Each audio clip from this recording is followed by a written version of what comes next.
Hello, everybody. My name is Steven Salas. I'm the Research Instruction Librarian at Trinity Washington University. You're joining us because you are ready to dive into the wonderful world of APA citations, and we're going to discuss seventh edition in particular. It's kind of relatively still new, 2 to 3 years old. So hopefully, if you're joining, it's probably because you're more used to the old sixth edition or fifth edition, and you're coming back trying to learn, or if you're completely new and you're unsure about APA. I'm more than happy to guide you to understand the basics of APA, and we're going to go through it together. If you have any questions at all, we'll give you our contact information at the end of the video. But what's great about these videos that we're uploading on YouTube is you can always rewind, pause, and hear me repeat stuff. But we also offer this as workshops throughout the semester. So if you need one-on-one sessions via our workshops or just one-on-one sessions with us or the Research and Writing Center, we're more than happy to help. So let me share our screen. So I should be in the top right corner, I think. APA 7th edition. Today, we're going to discuss plagiarism and academic honesty. We're going to examine why we cite. We're going to explore three major components of APA citation, such as the reference list, the in-text citation, and the overall APA formatting of APA. We are going to discuss academic honesty and plagiarism. Overall, plagiarism is bad. Not only will you lose points, but also might get a failing grade for the class or the assignment. There is a chance that you will have to talk in front of a board, and they will discuss whether or not it justifies enough for you to get kicked out of Trinity. So save the headache. And if you ever feel in your gut that you might be plagiarizing, or if you're unsure whether you need to cite something, talk to the librarians, talk to the Research Instruction Center, and we're more than happy to give our opinion. But plagiarism is copying other people's words and work word for word. Plagiarism is also when you summarize in your own word, aka paraphrasing. You're going to hear that a lot without giving credit. And citing incorrectly is also a big no-no. That is also plagiarism. Academic honesty and citation. Every university has this page where you can read kind of like the terms of agreement that a lot of people tend to skip. But this basically says that you're going to do your own work. And if you ever use other people's work, you're going to do your best to give other people credit where credit is due. That's basically it. And here's the academic honesty review board that I was talking about. They're the ones who decide whether or not you are okay to try again. And maybe it was an honest mistake that you plagiarized and you can continue your studies, or whether or not you get kicked out. Why should we cite? It's mainly to avoid plagiarism. It's to give credit where it's due. It's to demonstrate that we're familiar with existing research. And it's to help our reader find the resources we used. So here's the first component of citation style, the reference list. If you're ever reading a scholarly article, you'll see at the very last page, there's always a reference list, especially when it comes to student papers. It should be a completely separate page by itself. So reference, and you can tell, I don't know if you can see my arrow, but you can tell that this is one source in itself because the line is normal, but then everything underneath it for that first source is indented. Then you could tell right after Centers for Disease Control and Prevention, that's the first one. Johnson, O'Malley, Mech, Bachman, and Schulenberg. This is the second source because it goes back to the regular way that it's not indented. Then following up with that, everything else underneath it is indented. So your eyes can tell there's four sources here because there's four lines that starts normal, but then everything else is indented. Because if everything was just on one line, your eyes couldn't tell where things started or ends. It's always alphabetical order. So you see Centers, Johnston, Kaplan, Truth Initiative, C, J, K, T, alphabetical order. It becomes very helpful, especially when you are writing a paper that has like 20 sources. But something like 4 sources is pretty easy to tell it's alphabetical order, but it helps organize everything. The second component of citation style is the in-text citation. So when you have your list of sources that you're going to use for your paper, whenever you're going to use any part of this into your paper, you'll see that you have to put an in-text citation whenever you use one of your sources that you previously see here. So here are 3 different examples that I'm showing you. the one right here, Rigby, this is how you cite when it's only one author, and it's just the author's last name followed by the year. Now, when it comes to two authors, here's the bottom example. When there's two authors, make sure you use the ampersand symbol, which on your keyboard, if you have to hold down Shift and press number 7, and then use that ampersand symbol, which is right here between hymo and swearer. You don't type out the word and. Lastly, if there's if the source that you're using, remember, is one of these, like this one example, Johnson, Matt O'Malley, Mike Bachman. If you're using that as a source and you're referencing it into your paper, you do not put all 4 or 5 names. If it's 3 or more, then you just put the first person's last name. In this case, it would be Johnston, and then put et al. That's it. The reason why is because a lot of times for in-text citations, there for reference for sources in general, there might be something as small as one author that's used for a source, but then there might be some that's like 20 plus. And writing 20 last names in the body of your paragraph takes up way too much space. So APA committee came up with the rule that it should only be 1, 2. If there's 3 or more, we should only put the first last name of the author and then put et al. Followed by the year. So if you completely forget about this rule, don't worry. You have this APA video. You'll have access to this APA PowerPoint, the book, APA manual, APA book. We'll reference this as well. And there's a bunch of online sources that will remind you, or talk to the librarians, or talk to the Research and Writing Center. The last component of citation style is the overall formatting of the paper. Every citation style is different. So APA is different than MLA. MLA is different than Chicago. Chicago is different than Blue Book, Vancouver, blah, blah, blah. There's every citation style have their own rules. The easiest thing to know we wrote down on the bottom is they kind of expanded the different types of acceptable font sizes and font types. So you don't always have to use Times New Roman 12. You can use any of the following ones that's listed below. But also don't forget the way that things are formatted for your APA paper. The first page should just be the title page. The rest of the pages should be the body of your paper. The last one should be the references, as I mentioned. And don't forget to put the page numbers on the top right. And they took away the headings, which I'm glad, because that was a headache to teach everybody and remind oneself to how to put in headings. This slide is just basically reminding everybody, please, you're going to get overwhelmed because there's a lot of information I'm about to present. Don't freak out. Don't get overwhelmed. All the information you need is on this PowerPoint. It's on the video. It's in your APA handbook, and the sources that you have at Trinity, like your librarians or the Research and Writing Center, are more than happy to help you. But don't get it twisted. You're not going to give us your paper and tell us to fix it for you. That's not how it works. If you have a question about a specific citation you might need help with, or you're questioning, we're more than happy to guide you to the right answer. We're not going to do it for you. So that way you get in the habit of knowing all the small rules here and there. So let's start with something basic. You have to know what type of source you're using. Let's try something as simple as a book. So if I have this book in front of me, Behave, The Biology of Humans at Our Best and Worst, written by Robert M. Sapolsky, it's great because in the first few pages of the book, you can probably find, let's see if this is a good example. Yeah, so I have here another book, Edwidge Danticat, Brother, I'm Dying. Oh no, you probably can't see, but in the first like 3, 4 pages, they have all the information, like publisher, the ISBN number, the year was published, all the information is right here. But if you're kind of lazy like me, you want to work a little bit easier, I just type in the ISBN number, or I look for the title on Google or Amazon. The easiest thing, as I said, is to find the ISBN number, and I don't think I have one. Oh, Becoming by Michelle. ISBN number is on the bottom of the back. Usually it's somewhere like a barcode. Or again, if you open up the first couple pages, you'll see an ISBN number listed. Usually starts with 978. Type it in and it'll take you directly to the source. And what you can do about this, and you just copy and paste the information onto your reference list, which makes it a lot easier.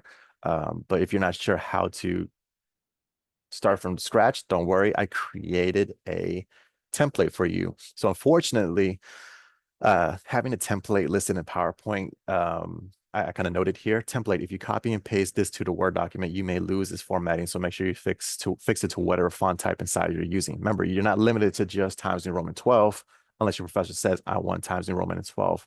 But you also have to do the hanging indentation, like I previously showed you in that slide. Um, Again, like once you create your own template, all you have to do is fill in the blanks. So it's a good idea to copy and paste this into your document and just fill in the blanks. But let's work it out together. Let's see. I'm going to show you what it looks like too. Oh, also just creating a template overall for your APA paper is great. Here's one that I created just in generic one. So here's what's I'm supposed to fill in the blanks of what the title page is supposed to be. Here's the introduction of my paper. Here's the body of my paper. Here's the conclusion. Here's the references. This is just a bare minimum way of doing it because outline is great so you can gather your thoughts. But hopefully when you constantly copy and paste, I mean, I'm sorry, once you start gathering ideas and putting information down, it'll look something like this. This is a paper that me and my classmates wrote for my graduate class for MPH program. So we kind of followed this template and then fill in the blanks, and it should look like this. So here's our title page. Here's our introduction. Here's our background. Here's our study aims and research questions, because I mean, it's not going to cover the entire thing that we're writing about. Sometimes we might have to alter it. With each class is different on what the professor wants in their assignment. And this was just like a quick rough draft. I think this is only like 8 pages long. And our final paper was like 30 pages long. But yeah, so hopefully a template that you create will be great. But I know that references should be a separate list. So let's just go to like a separate one. We're gonna click on here. We can either click on this or on your keyboard, when I highlighted, you hold Control E. Oh, whoops. What is it? Control E? Control E. Yep.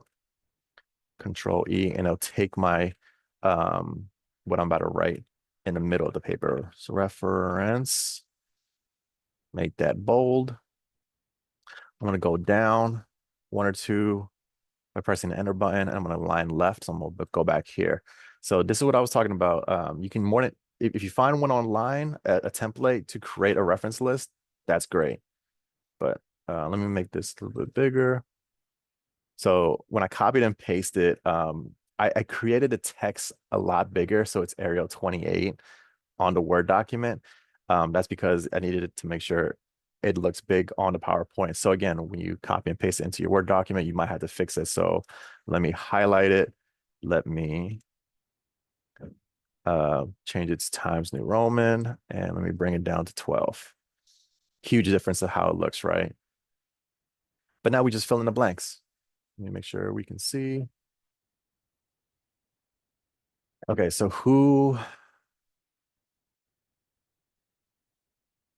slideshow.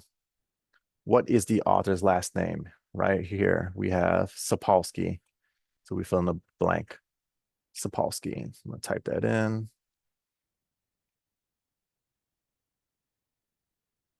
What's next? First initial and middle initial. Robert M. So we have to change that to RM. Let's go back to our Word document. First initial, R, middle initial, M, right? Super easy. Go back to the slideshow. What's the next one? The year of publication is supposed to be in parentheses, 2017. Also shows down here again, under publication date 2017. Let's go to our Word document. 2017. What is the title of the book? Behave, the biology of humans at our best and worst. Pause. And luckily I went on Amazon, and I'm just going to copy and paste. This is the easiest thing to do. So we're going to go to our Word document and copy and paste it into the title of the book. Oops. So if that happens, that's really bad. If that happens, you might have to right click it, and there's multiple paste options. Pick the one that will fit with yours. So this last option, or keep text only, will work with your reference list, and it keeps the italicized. It keeps it italicized, so you don't have to fix it. But if it doesn't, again, you have to fix it. So it works. The last piece of information we need is the publisher name. So I'm going to look for it. If I scroll right here it is under publisher. I'm going to copy that, go back to the Word document and just paste it. Find the right one. And that's your reference list for that entry source for the book. There is a small mistake that's happening. I'm going to show you why in the next slide. So we're going to go back to the PowerPoint.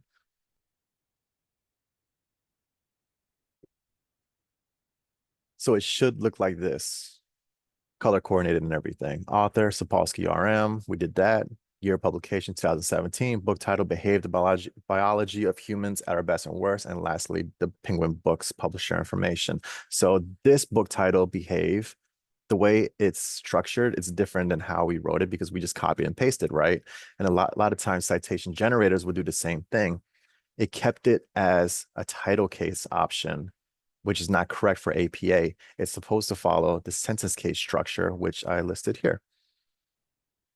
Book titles use sentence casing. What is sentence casing? Is when the first word, in this case, behave, proper nouns, specific people, places, and things, and there's none of that in the book title. And the first word of a subtitle is capitalized. So after the two dots, you have the, that's the subtitle of behave. So we capitalize that. So all we have to do is go back to the Word document. It takes just a few seconds and just change it. So biology, change that to small b, change that to small h, change that to small o, change that to small b, change that to small w. And now it's perfect. Don't assume just because, especially when it comes to citation generators, just because it's been done for you or all you're doing is just copy and pasting stuff, it's not correct. You have to take that extra couple seconds to make sure it is correct. So that's easy for books. It's going to get a lot more complicated for the next one, which everyone's going to use, especially if your professor's asking you to use a journal article, whether it's scholarly or if it's a scholarly source that's gone through the peer review process. So here's an example that I found all the information online. All you have to do again, you just copy and paste into this template that I created for you. And again, I just want to emphasize the template here. For some reason, PowerPoint loses the formatting, so you're just gonna have to fix it. If you copy and paste this to a Word document, you may lose formatting, but don't forget to do the hanging indentation. I'm gonna show you what happens. This is why you're gonna create your own or just fix the one I'm providing you. So copy that, paste it. Oh, I actually kept some of it. So let me change that to Times New Roman to 12. Yeah, it actually kept a lot of it perfect together. Kept it italicized, kept it indented, kept it double spaced. So it's looking great. Let's work on fill in the blanks for this. Actually, I'm going to skip a lot of that because I have it listed on the next slide. So what is the author's last name? We have James Cagle. What is that person's first initial? Neslihan right here. Some people would think it's backwards, but you got to be careful with that. What's the last name of the second author? We have Witten. What is the first and middle initial of the second author? Sarah W. So it's SW, right? What is the year of publication in parentheses? Look for it, look for it. Where is it? Here it is, 2019. So put that right there. What is the article title? Right up top, conflict management in emerging adults non-relationships. Name of the journal, which is different in title because you could find this article in the journal called, it's under source, Couple and Family Psychology, Research and Practice. What is the volume number? Go back, volume number 8. What is the issue number, which is usually in parentheses, right there, number 2. What is the page number? Pages 63 through 76. And last is the DOI number. Previous edition, you always had to put retrieve from. No longer have to do that. You just have to provide the DOI number or the web link. Digital object identifier is right here. You just copy this link and paste it here. And if it doesn't show up on this list, it's usually on the first page of the PDF document, either on the top left of the document of the first page or the bottom of the first page. So if you see that DOI number, copy and paste it. So exactly what we talked about here. We filled in the blanks, copy, paste, copy, paste, copy, paste. But some additional rules come in where, again, if you don't remember all of it, it's completely fine. I color coordinated everything here for you so you remember it. And it's going to come up a lot. So article titles, the title of the article, use sentence casing. What is sentence casing? This is when the first word, in this case, conflict, proper nouns. I don't see any proper nouns. I don't see any specific people, places, or things. And the first word of a subtitle, and we don't have a subtitle here. What is the journal title and the volume number? So journal title, color coordinated blue, and the volume number, which is purple right here, number 8, it's supposed to be italicized. So in any case that you just type it out or you copy and paste and you lose that formatting, don't forget to go back to italicize it. Journal title uses the opposite of sentence casing called title casing, where every word gets capitalized except for minor words. And minor words include like and, or, but, to, from, and, or, the, unless it's the first word. So in this case, everything is capitalized and for the journal title except and then and again, because those are the minor words. Small rules that you have to remember, or you don't really have to because you have this, but also you have the books and whatnot. If you're generally talking about a website, you don't have to add it to your reference list. You can just put the basic URL in the body of your paragraph. So for example, healthypeople.gov is an informative public-facing online government source for information related to healthy living. And then you just put in healthypeople.gov and that's it. But if you're getting something from like a specific source from that web link, like a YouTube video, a blog post, a dissertation, newspaper story, any of that, then you have to cite it properly. And again, I'm providing you another template. All this is provided for you in the PowerPoint. You just have to copy and paste it into your document. So we have an example here, and I think I can actually open it up. If I want to cite this, let's see. Oops. We're actually going to try and work it out together this time. Change that to Times New Roman. Change that to 12. Okay, so let's go back to the website. What is the author's last name? Lee. What is their first and middle initial? Chelsea, no middle initial. So let's go back to our Word document. So author's last name, Lee. First initial was Chelsea. C, no middle initial, right? So we take that out. Now we have to find the year, month, and day in parentheses. So let's go back to the year, 2010, month, November 18th. So let's see, year 2010, month, what was it, November? Oh, I'm already forgetting. Yep, November 18th. November 18th. Sorry. Bug. What is the title of the document? And it has to be in italicized, as you can see here. So we're going to try to copy how to cite something you found on a website APA. So when I try Control V, it kind of messes it up. Oh, bug. So I'm gonna right click what I'm trying to paste. So like here's a document, I'm gonna highlight it. Keep source formatting option doesn't work for me.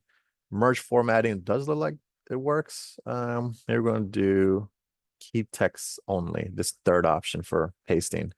So how to cite something you found on a website in APA style. Last is the name of the, or no, second to last name of the website.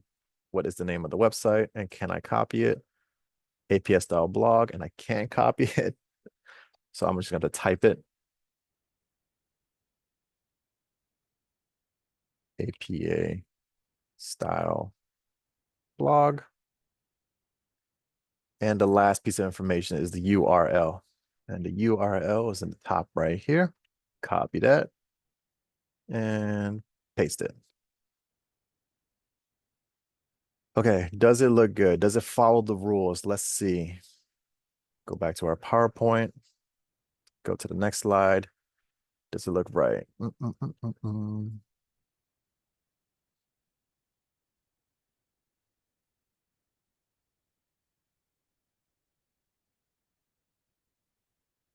So we did the author's last name, the date, title of the page, document, Title of the page, use sentence casing, which I don't think it did when we copied and pasted. So let's double check.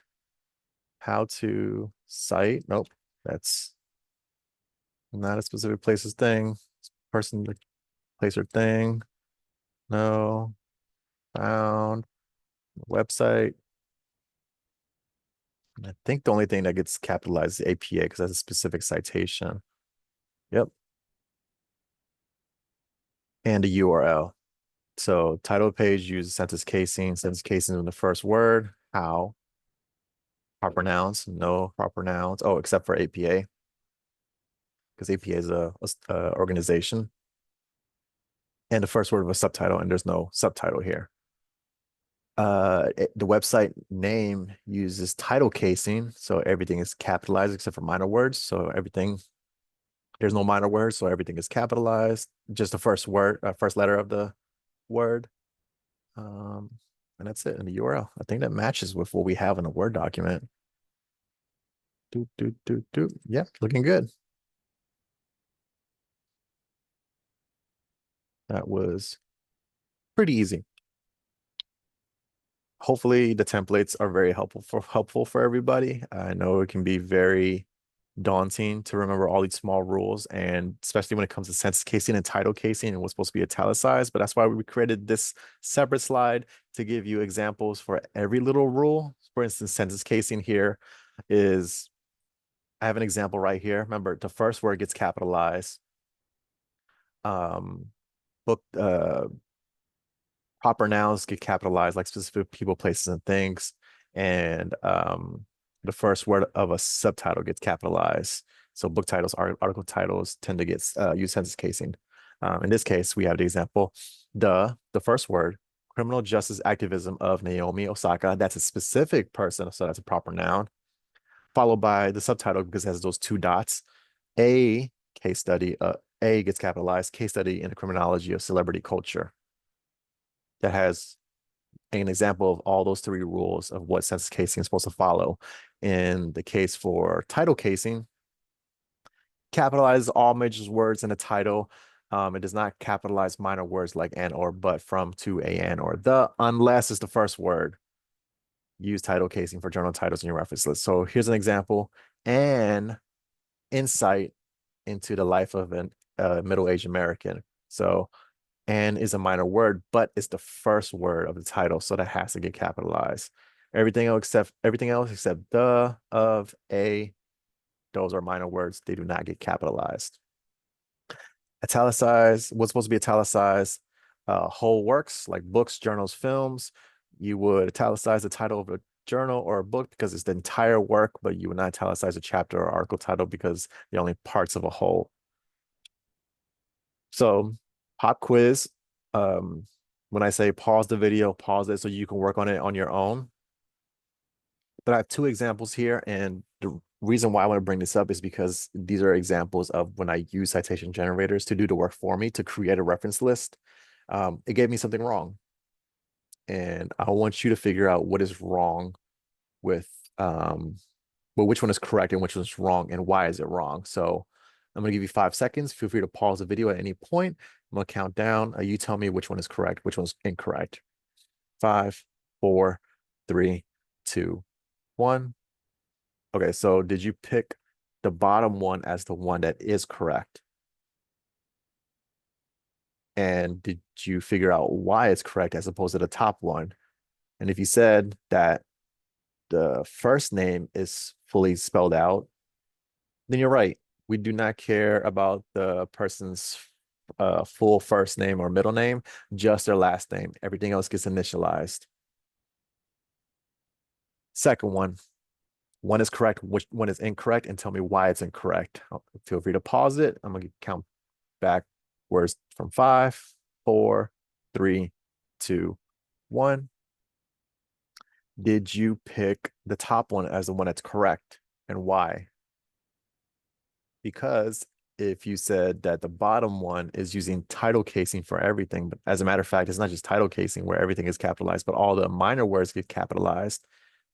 That's not right. The top one, the title of the article itself is supposed to be census casing, and census casing is where What was the rule? The first word gets capitalized, competition, correct. And specific people, places, and things gets capitalized. Beyonce and Rihanna are specific people, places, and things. And a subtitle gets capitalized, and there's no subtitle. So this one's correct. Lastly, I have two examples here. You let me know which one is correct and which one's incorrect. Feel free to pause. 5, 4, 3, 2, 1. Did you pick the bottom one as the one that's correct? And why is that? Because if you said that the title of the journal is title cased, here it is, driver's issues, higher education, all that gets capitalized because it's not a minor word. The only minor word is in right here. Whereas this bad example, everything is lowercase. So it's easy for us just to copy and paste and just assume it's correct into our document. But if you don't take the 2, 3 seconds to just fix what's wrong, depending on your professor or depending on the level of education you're doing, like if you're in grad school or you have a very harsh professor, more than likely you're going to lose points. So please be careful with this.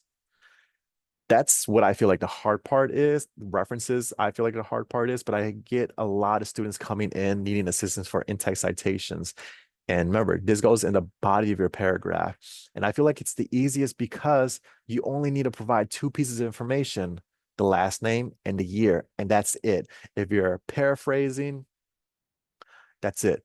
But if you're using a direct quote, then you have to add in the page number, or in the case of websites, the paragraph number. Because if you're on a general website, there's no real page number. You have to scroll down for the entire article, right, of the page. So you have to count by paragraphs of what you're trying to directly quote. The only time, aside from direct quotes, that you have to provide a page number or paragraph number is for your in-text citation, is if your professor states in the assignment that they want page numbers or paragraphs for all in-text citations, regardless if it's a direct quote or if you're paraphrasing it and you're putting your own words.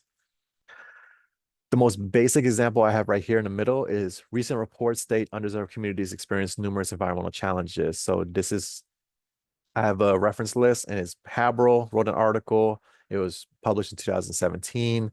For in-text citation, you just need to give us those two pieces of information. And that's it.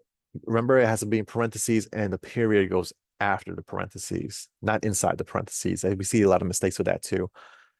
If you use any part of the in-text citation in the body of your paragraph, like if you reference the author, you don't have to put it again at the end. And if that doesn't make sense, I'll show you some examples and it'll make sense in a minute.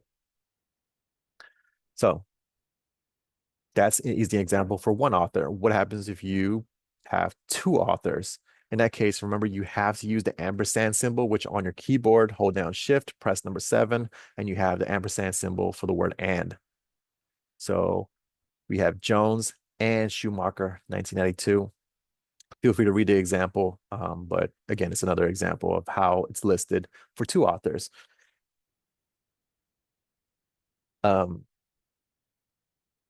If it's more than two authors, if it's three authors, if it's five authors, if it's 47 authors, if there's 300 authors, you only put the first author listed in your reference and follow it by the words et al, E-T-A-L.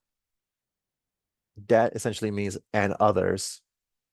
So, for example, a fundamental ability to control one's emotions, thoughts, and behaviors known as self-regulation. Smith et al. 2020, when initially there's three authors, my colleagues, Tricia Smith, myself, Stephen Salas, and my other colleague, Bridget Commanda.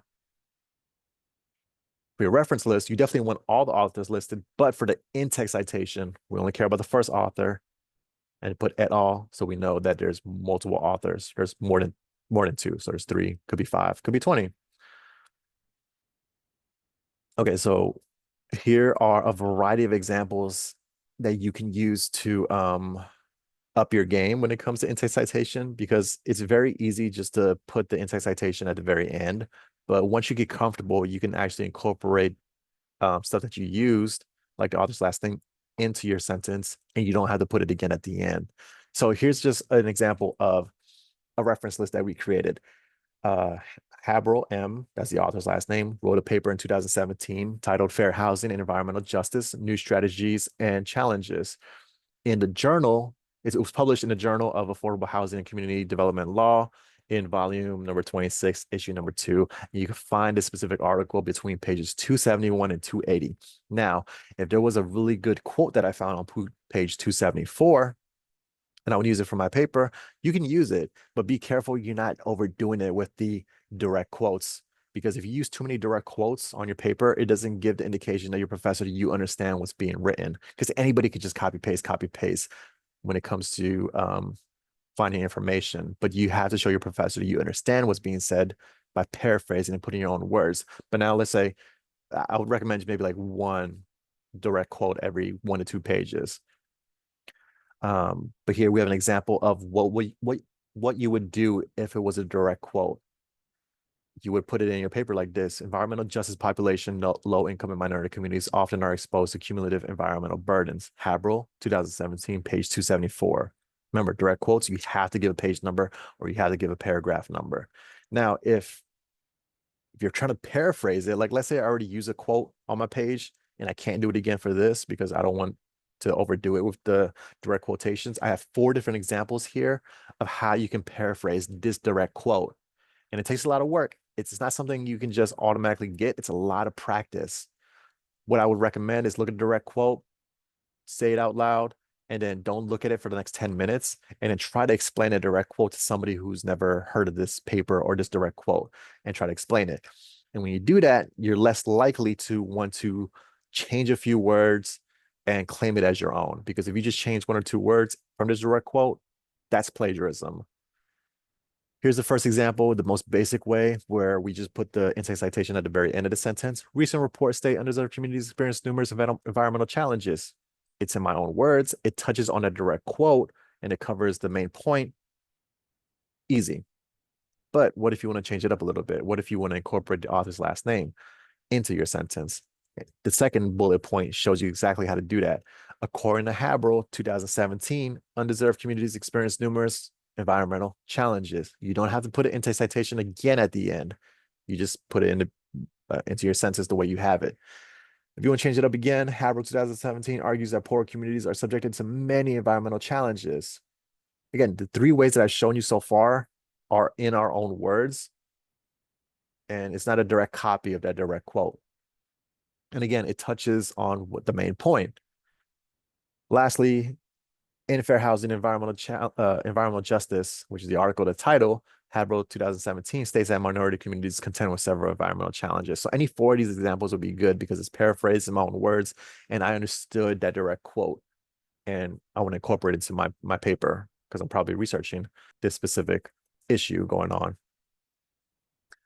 The reason why I want everybody here to get comfortable with changing it up is because if you keep it very predictable and stale, the reader's going to fall asleep. Because if you're constantly going according to Haberl, blah, blah, blah, blah, blah, or according to Jones, blah, blah, blah, blah, according to Salas, blah, blah, blah, blah, it becomes too repetitive. And again, like I said, the professor's going to, or your reader in general, is going to fall asleep. There's nothing wrong with using the simple way of using the intake citation at the very end, especially if you're new at this.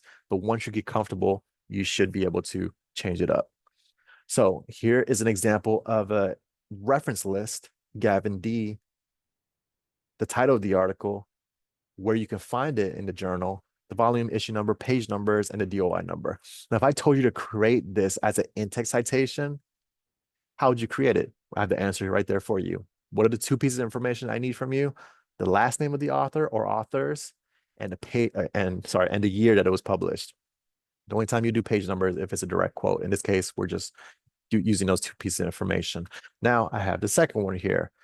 If I ask you to create an intake citation for this, how would it look? I'm going to ask you to pause the video, try to figure it out. I'm going to count down from 5, and I'll show you the answer. 4, 3, 2, 1.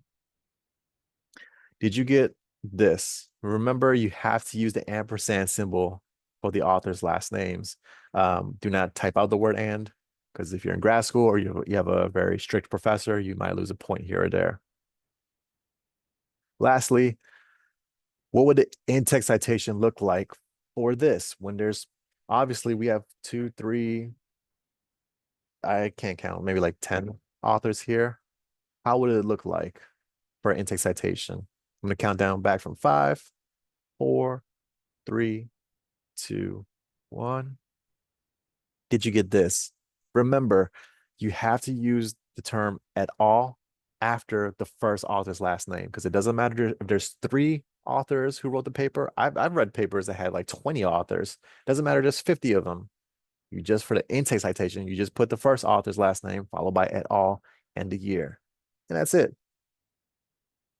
Here's some more examples. I'm not going to go through it entirely, but the templates are here with examples of how it looks, color coordinated. You're welcome with the small rules of what's supposed to be sentence case, a title case, italicize, all that stuff.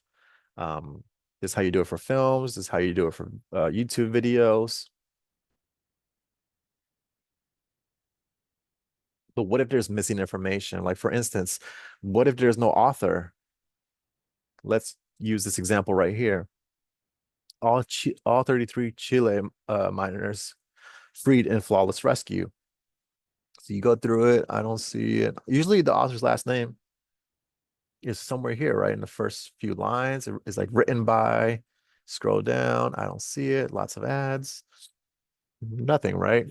If it doesn't give you that information, work with what they have you. Don't call NBC News and ask them, can I get more information about this? Especially since it was written like 14 years ago. Just work with what they have you. In this case, what you do is you replace the author's last name with the title of the article, followed by the year, month, day, followed by the title of the website and the URL link, www. all that stuff. For the intake citation, you only put a few words of the title and don't put the entire one in quotes, title case, and a year. That's it. What if the organization is listed as the author? Let's go for this example. By Freakonomics. Who owns this? Who owns this website? Freakonomics. So if the author is listed as Freakonomics, you put in Freakonomics, followed by the year, month, day that it was published, followed by the title of the article. I think, yeah, easy pass is lifesaver, and the URL link. And for the intake citation, who's the author? The organization, Freakonomics, followed by the year. What if there's missing information? Sorry, what if there is no date? For this instance, we're going to go to Cornell's website, Cornell's lab website, the citizen science for birds. And I don't see where here. Just usually they say like it was published this date or archive certain date, something. I don't see anything here. So if they don't give you that piece of information, don't call Cornell and ask them, when was this website? Can you find the person who created the website and let me know? No, you put N.D. in parentheses where the date usually goes. And what does that stand for? No date. The intake citation, same thing. N.D. which is no date. Formatting your paper. I would recommend looking at the sample paper provided by Purdue OWL. So make sure you pick not the professional paper right here. Make sure you look at the student paper.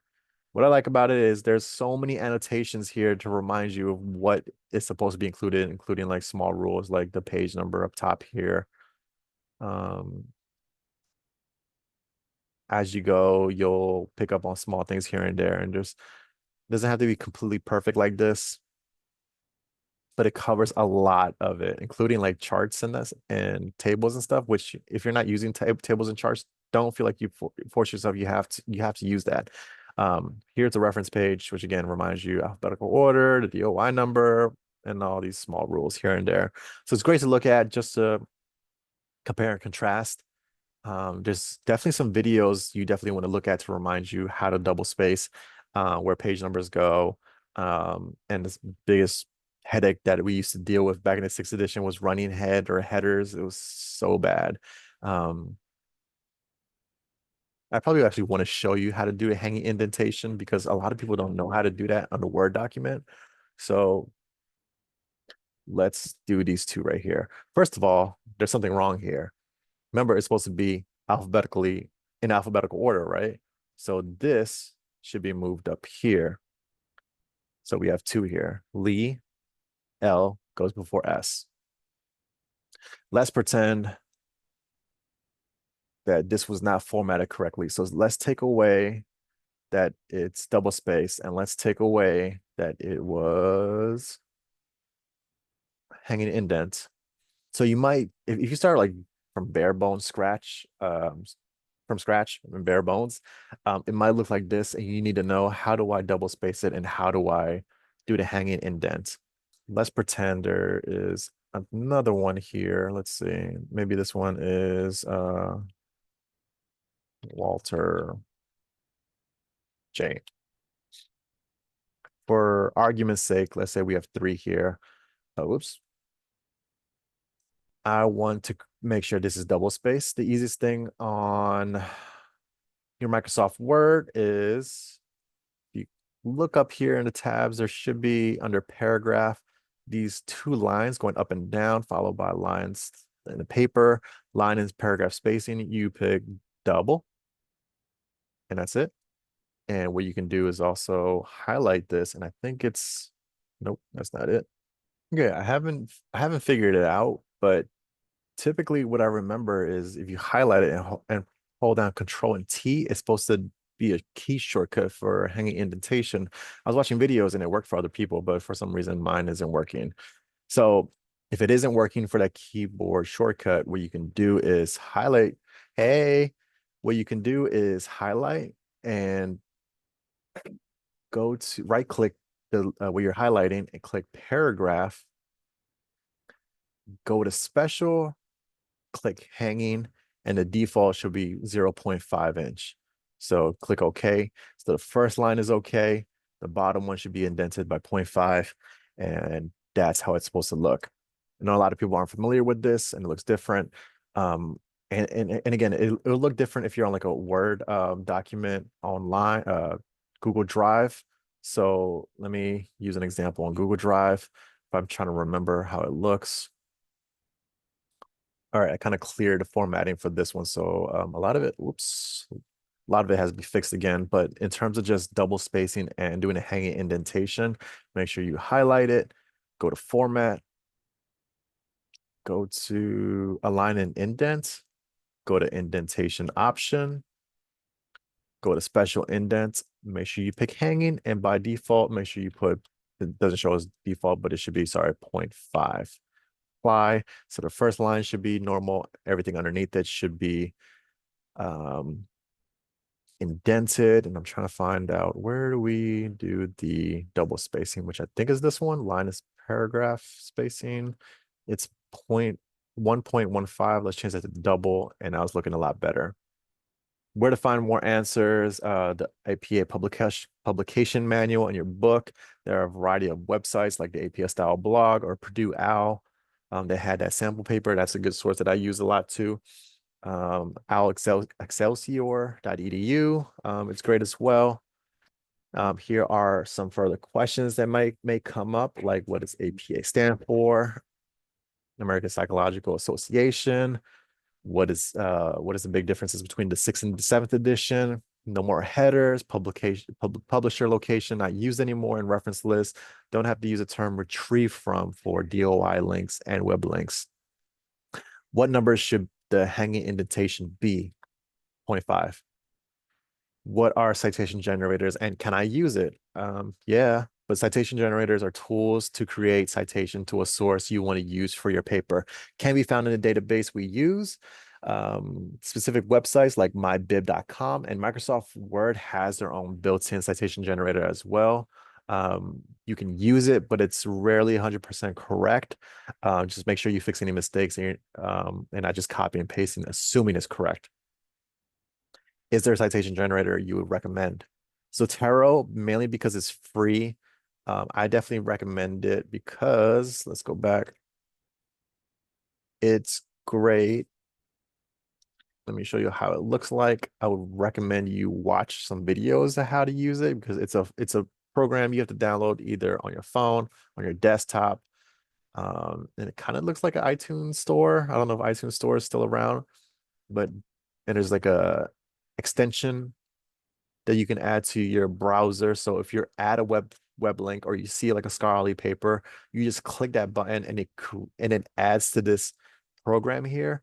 And you can pick which ones you want to use for your reference list, and it'll create a reference list. So you can create an in-text citation, and it's really a great way to organize your paper.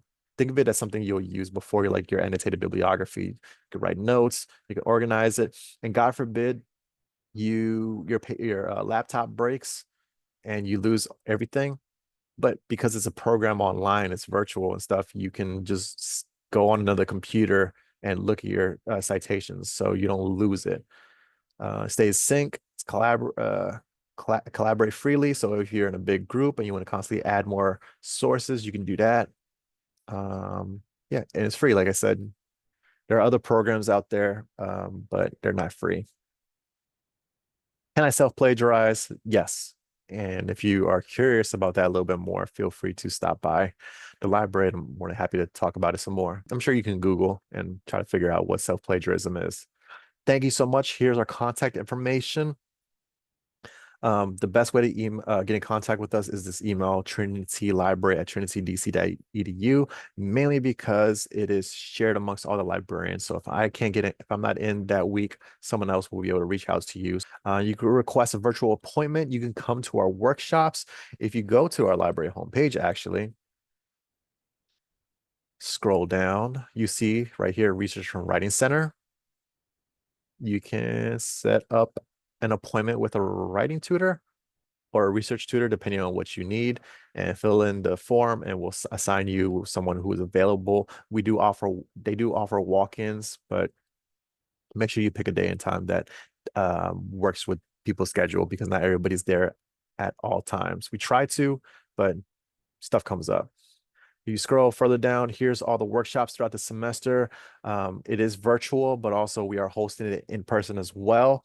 So September 4th from 2 to 3, it'll give you the Zoom link after you register. But if you're on campus, just stop by the library. It's going to be located in room 103, I think. Yeah, 103. Just come inside, make a right. It's going to be between the Career Services office and the Research and Writing office. Yeah, I think that's it. I hope everyone found this very useful. Let me stop sharing my screen so I can have my cool hat back. And yeah, come by anytime. We're more than happy to help. Feel free to forward this video to anybody who might find this helpful. Professors, add this to your Moodle account. I'm sure your students will appreciate it. And I will have the link to this PowerPoint available on the URL or the description of the YouTube video. So anybody needs it, I'm happy to share the Google Drive with all our PowerPoints. And we'll constantly update it. All right. Have a wonderful day, everybody. Take care.